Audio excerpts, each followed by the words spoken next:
Hola, ¿qué tal? Mi nombre es Isabela Bocanegra, en compañía de Loana Torres, y les vamos a hablar acerca del régimen parlamentario de Inglaterra. Antes de comenzar a hablar de lo que es un régimen parlamentario inglés, debemos conocer qué es un régimen parlamentario.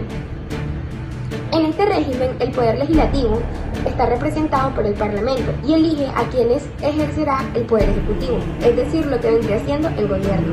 En este sistema, el jefe de gobierno o primer ministro no es el mismo jefe de Estado, debido a que el primero preside el poder ejecutivo, mientras que el segundo puede ser un monarca o un representante escogido por el Parlamento. La población es la que se encarga de elegir los representantes del Parlamento a través de su voto. Las personas que defienden el régimen parlamentario también destacan que, al ingresar diversos partidos políticos, a las decisiones tienen como un alto consenso social, por lo que el jefe de gobierno debe como responder ante este parlamento, lo que hace que haya como una mayor participación política que dirige los destinos de un país. Actualmente, el régimen parlamentario se encuentra conformado por un primer ministro, quien gobierna junto con su gabinete. Además de esto, está conformado por un jefe de Estado, quien actúa como mediador y que cuenta con atribuciones específicas. Por un lado, el Poder Ejecutivo y el Poder Legislativo interactúan de acuerdo a la Constitución. Ahora haremos mención de algunas características que son propias de los sistemas del Parlamento. Entre esas se destaca que el Parlamento elige el jefe del gobierno. Como segunda característica, el Parlamento no comparte con ningún otro órgano del Estado la dirección de asuntos públicos, tales como lo es el gobierno. Ahora, como tercera característica, tenemos que el Poder Legislativo se divide en dos cámaras. Como cuarta característica, el jefe de Estado tiene una función simbólica, ya que éste no dispone de atribuciones políticas. Como quinta característica, tenemos que las prerrogativas del Ejecutivo se ejercen por medio del gabinete, alrededor del primer ministro. Sexta característica, el gobierno surge y se mantiene gracias al respaldo de la mayoría parlamentaria.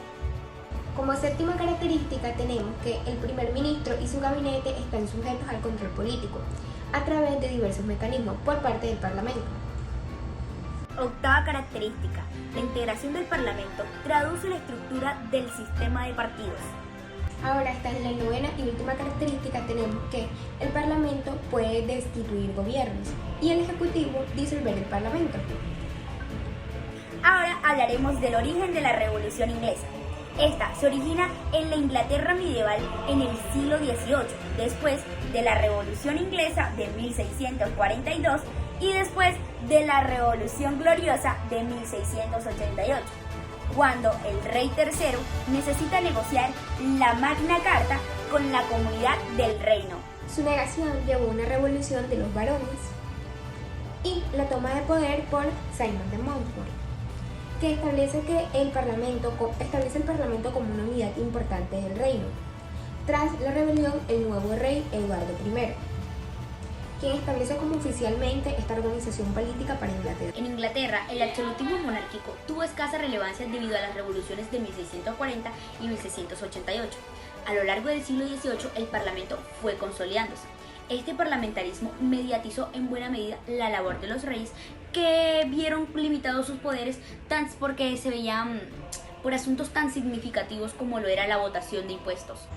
La batalla política entre el catolicismo y el protestantismo en Inglaterra precipitaron como la caída de la monarquía absolutista, tras lo sucedido con el rey Carlos I. Los miembros del Parlamento estrecharon como la vigilancia sobre la monarquía y sus poderes. Sin embargo, el rey católico Jacobo II lo que hizo fue como intentar utilizar esos privilegios que él tenía, los privilegios monárquicos que él tenía, para imponer la religión católica, aunque la mayoría de la población era como protestante ante eso.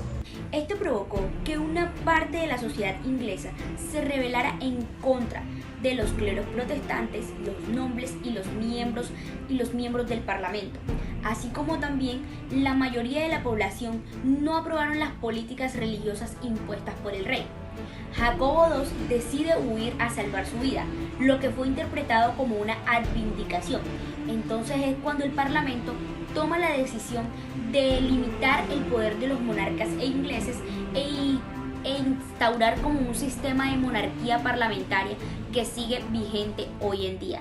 Actualmente, la reina Isabel II es la jefe de Estado del Reino Unido, pero su poder es como más simbólico que real y lo ejerce a través del gobierno y su ministro, siempre sujeto como a las leyes del Parlamento. También como monarca tiene un papel ceremonial y como representativo. Ahora hablaremos del establecimiento del Parlamento como constitución.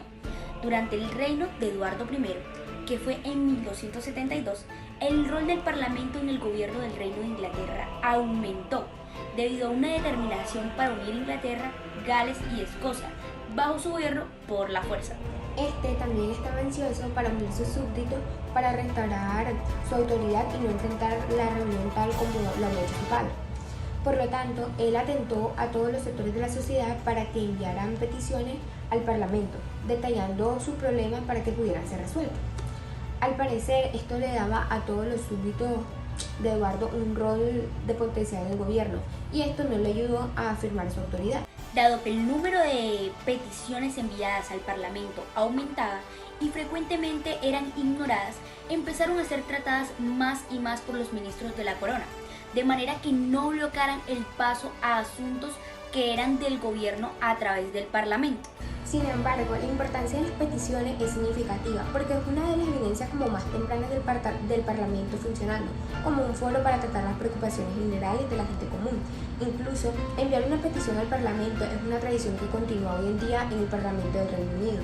Estos desarrollos simbolizan el hecho de que el Parlamento y el gobierno no eran la misma cosa en este punto.